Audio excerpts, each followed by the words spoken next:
Oh boy, wait till you hear this one.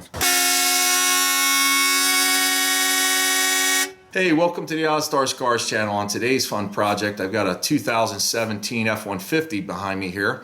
And what we did recently is installed an air horn. So it's basically a train horn is what it is. Now, I want you to know that this video is not sponsored. I wasn't paid to make this video.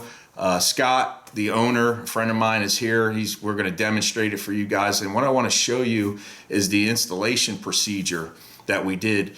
What I noticed online was there were a lot of the guys buying these train horns, and there's F-250 videos out there. There's a lot of Chevy videos and stuff like that. No one really showed the procedure with the F-150. So here today I'm going to show you how we mounted it, where we mounted it, how we wired it up, and give you all the fun blasting details. So let's go check it out and show you what it's all about. So Scott here, the owner. How you doing, Scott? Good. How are you? Good. We decided, or he actually came up with the idea of where to mount this thing, because there's different options. A lot of guys, let me show you the actual compressor back here in the tank, and we'll get a close-up of that in a second. I want to show you how we ran the air line and the electrical to it. But Scott's idea was he wanted this in the bed of the truck. It's easy access. He has this cover for the bed, a hard cover, so that's nice because it keeps it out of the elements. Now this thing can get wet, it can get some dirt on it. Is that ever good for electronics? Not really, but this was the best bet or safest bet for him, and this is what he liked. And then we're going to show you the horns later on where he mounted that. Now a lot of guys will take this setup, this compressor, the tank, and the horn, and mount it right under the back here.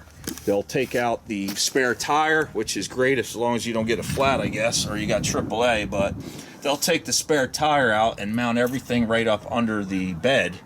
I like this setup here, but anyway, where I'm going with this is the tank is mounted to the bed. There's 4 holes in there, and I don't have to show you or tell you how to drill holes. By the way, everything is working. This is not an installation video, but how we installed it, like I said earlier, because it'll give you a better idea if you're going to put this in your F-150 or any truck for that matter. It's going to help you out. It's going to save time, because we did spend a lot of time planning this, the wiring, where the airline is going to go, and we're going to share that with you guys and to make it a nice, neat, professional install. So let me jump up in the tailgate. I'm an old man. My knees hurt. You know, this thing's at least, what, 2 feet off the ground, right?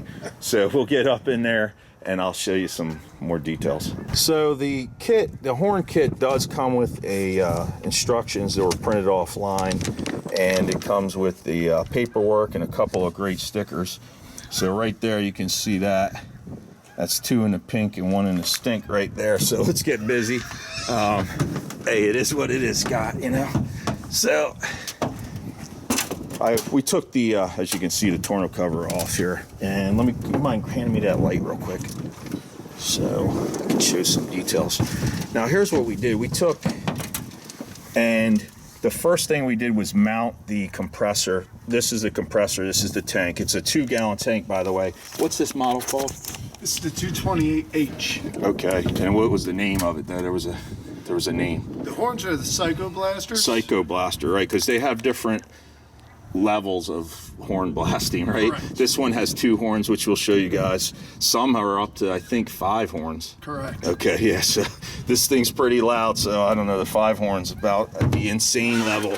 But here's what we did. So basically your compressor and your tank is right here. Here's your electrical connections, and I'm going to show you how we wired that in correctly with a relay.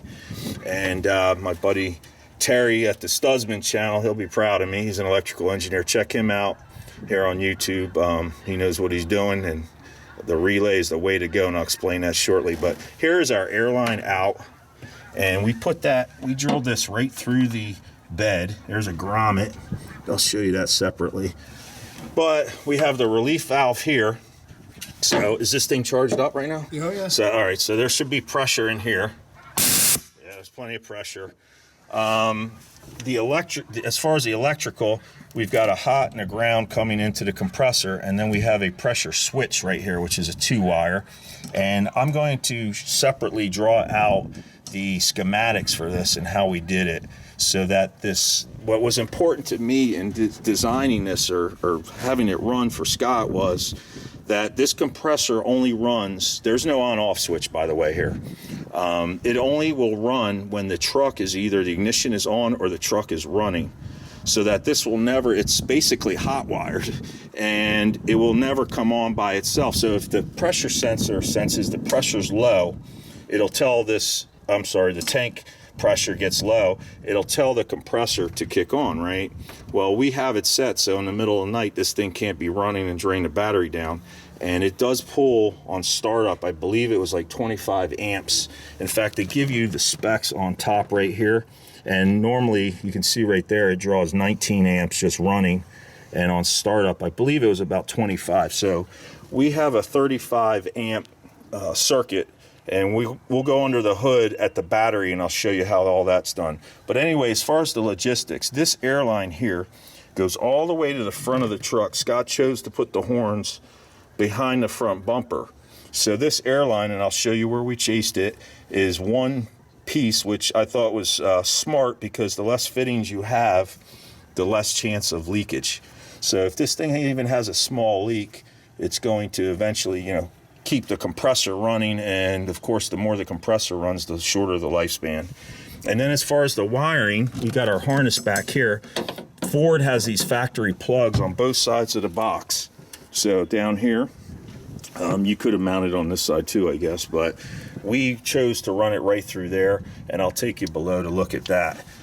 Here's our relay, and of course everything has heat shrink on it. We try to solder every joint.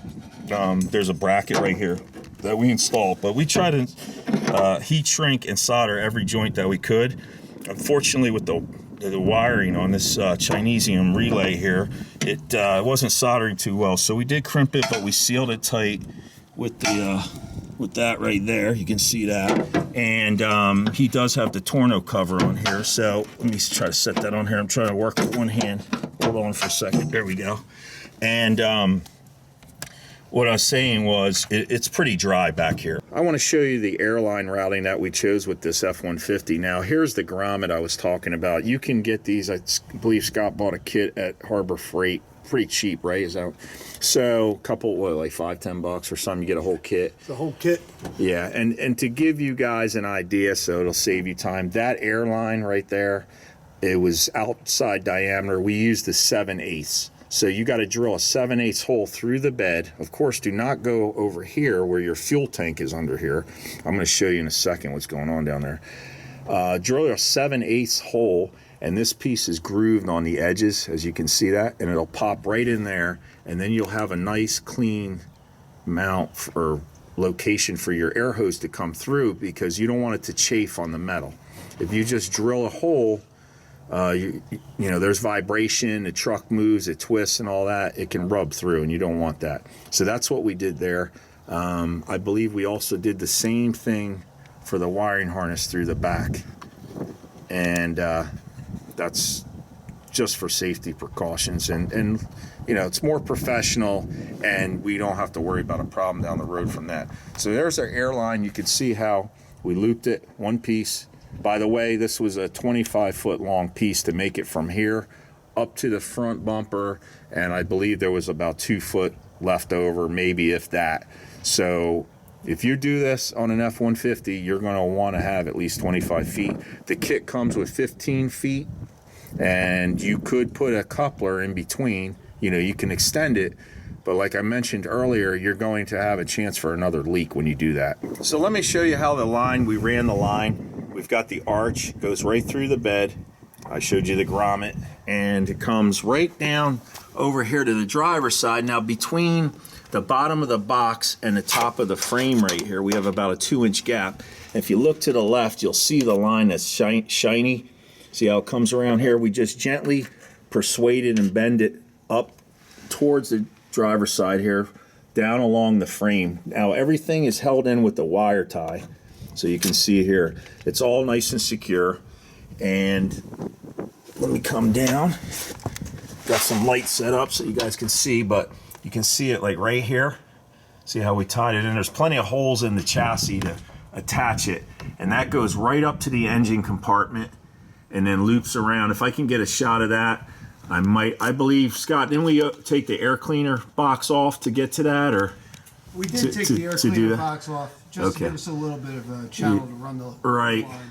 So here's that airline where I got the hood open, and you can see where it comes up and then goes down. Here's our box I was talking about, and then this is an aftermarket unit, but you know the stock would be in this location. Just get that out of your way, and then we went right down to the horn. Now I want to take you inside the truck and show you where the switch was mounted, so that we can get some more details on that. So Scott chose to put his switch right here in the dash. Now this is called a momentary switch. In a second I'll show you the toggle switch that the kit comes with. But basically the momentary, it's just a 2-wire, and what you do is when you push this in, as long as you hold this in, that solenoid, of course it's energized to the 12-volt system, will open and allow air to escape and blow the horn.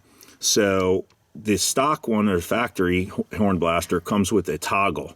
So you flip it over, it's on, and then you have to flip it back. I kind of like the momentary switch. These aren't much money, a few dollars, you can get one there. The knee panel obviously was removed. He had some radio work done here, so while this was off, this was just mounted in the back, and 2 wires were connected to it at the audio shop. It's not a big deal. You could wire this to the ground side or the power side, and I will show you that when we get to the whiteboard of knowledge. The momentary switch is, as long as your finger is holding it down, it's going to work. I push it like that, where I guess I just didn't push it hard enough. The toggle here, you flip this to on. They're both 2-wire. You can use either one. This is the one coming with the kit. As long as this is on, it's going to blow, but that 2-gallon, I don't know if I mentioned it, will only blow this horn a certain amount of time. So let me show you where we mounted the horn. Now, on these Fords, whether you have a painted front bumper, now this is a 2017, the 15, basically to the 17, 18 are all the same. 19 or 20, I believe it's changed a little bit, and the new 21 is even more different. But this part of it is pretty much all going to be engineered the same, with this plastic cover you'll see in the bumper cover, or bumper itself. Basically what you do is take some pry tools and you just get back behind here, and this whole piece will pop out with this license plate frame. That gave us access to mount a bracket that holds these horns, and now I'm going to take you under. I'm behind the front bumper, and here are our horns. Like I said, this is the 2-horn setup. Now you might think, well, it's just 2 horns, but we're going to do a decimal reading later and you'll see what I mean. Anyway, it's very easy setup. So here is the airline that you saw coming out of the back of the compressor tank, or the air tank.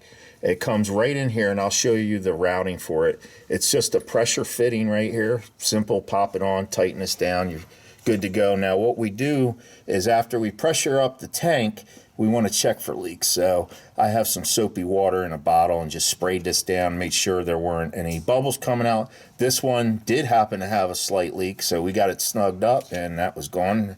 And Scott tells me we've put this in maybe like 2-3 weeks ago or something, and the tank holds air for a very long time without regenerating. So this compressor feeds air in here. Now this is an electronic solenoid, this metal piece, and basically a solenoid is just a switch, and this is controlled inside the truck. This is a 2-wire setup, so even though these are both red, it doesn't mean that they're both hot.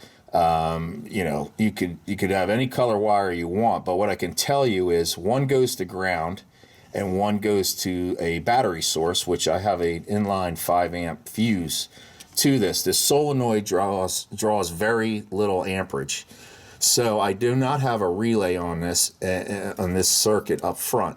The compressor is wired separate from this solenoid. Now you could wire this in line with your standard horn, like right on the steering wheel. You give it a good honk. Well, Scott wanted this individually. So he can use his factory OEM horn, or he can use this aftermarket separate.